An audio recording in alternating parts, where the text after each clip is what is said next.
Hello there. Today we're going to learn about Henri Matisse.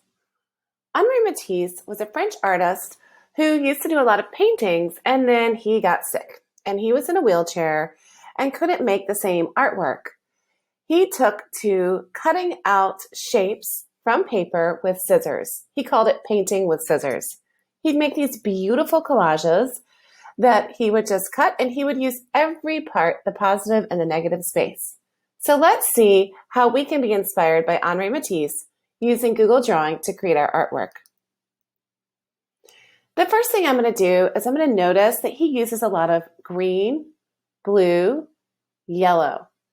Okay, so those seem to be some of the colors. I also see these reds and pinks, oranges, but I might decide to go ahead and set my background with a certain color. So here I go, background. Maybe I'll pick a nice green. Let's see, I might want to shift that one. Ooh, I like that. And I can see that sometimes he uses rectangles and squares in his work. So I could possibly go to File, Insert, Shape, and I can select a shape. I like to get rid of my border color, and I think I'm going to change the color possibly to a darker blue. Now that I have this, I can simply copy and paste, and I can repeat it. Here we go. And maybe I want to work with some symmetry or some mirror image like we've done in the past. Maybe I want to copy paste it and change the size of it a little bit. And I can change the color again. I can simply add in some shapes that I like. I could work in symmetry or I could change and work differently. So all I'm doing is copying and pasting. And look at this, I can just rotate my shape. Maybe I want to make it longer. So I'm going to work back to front today, sort of building in different colors. Remember, too, that you can go to custom if that's a different color that you want. All right, so I've inserted some shapes here. Now I'd like to use more of these organic shapes. I see that he's got these sort of wobbly lines and organic feeling. So for this, I'm going to use my curve tool. Now I could just start here. Remember with the curve tool that every time you click, it's like a little anchor. All right, so lots of clicking. And I can think about my shape. Now remember, I can overlap. I can draw sort of larger shapes because I can always use my shift button and make something smaller. Sometimes it's pretty funny to talk and make art at the same time. Now I have to connect. All right, so there's an organic shape. Now the fun thing about using the curve tool that I just used is you can double click on it, click, click, and it gives you all the dots where you sort of touch down. And I can make adjustments if I think that an angle is too sharp or an edge isn't quite right. So I can make these adjustments here and change my shapes a little bit. Okay, so maybe I like this. Now I'm going to get rid of my outline because if I were my border color, I'll make it transparent. If I were cutting out a paper, if I were doing that, then I wouldn't have this sort of outline on it. So maybe I'll change this to a white, like it was a white piece of paper.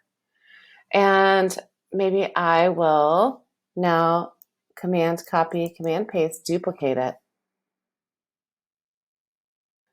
And change the size of it. Start to fill my background. I can spin them around. Maybe I want several different angles. We can have things go off the page. That'll work just fine.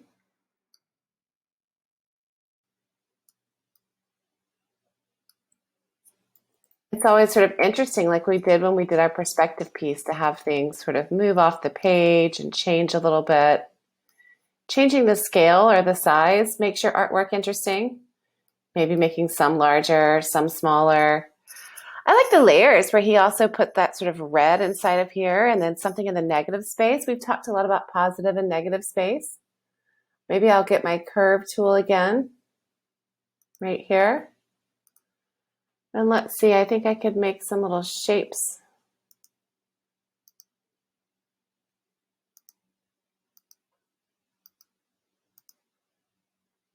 Kind of like little boomerang or moon shapes. Pick like a red for that. Oh, that looks nice. Again, I can just take my arrow, I can copy and paste it, rotate it, change my size of it, make it so it fits, rotate it. Oh, there's a lot we can do with it. I like this sort of star shape in here. Oh, and I really like this that has the white and the yellow inside. There's a lot of leaf shapes that I would like to sort of imitate. You can also use your scribble tool. So I can maybe make a nice thick line like that. I can, under the word help, change my thickness, increase it, change the color of my line if I wanted. Go back to my arrow. I can copy this, move it over, layer it, rotate it. I love being able to change the size of things as well. It always looks like the leaves are sort of just like blowing in his artwork. It's so nice. They're sort of moving around. I could change all my colors. Adding more and more. My artwork is not complete. I want to really fill my page for this assignment. I want to think about balance and shapes. Maybe I want to insert a shape. Let's see. I did like this. Let me go to arrows. Let me go to the call outs, kind of have some cool shapes in there. Maybe I want to sort of think about those stars. Make it transparent, like you've cut it out of paper.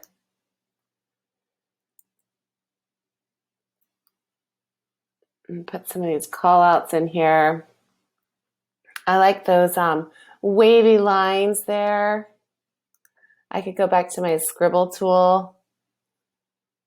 Maybe I want to create a wavy line right through here. It's nice to be able to change the thickness and get sort of that thick line. Change the color. So here we go. He also has these sort of fruit shapes over here. It looks like little apples and hearts. Just nice organic shapes, all sorts of things that we can do. Now, my work is not complete yet, so I'm going to keep going, but I hope you've enjoyed this tutorial. Have fun making your work.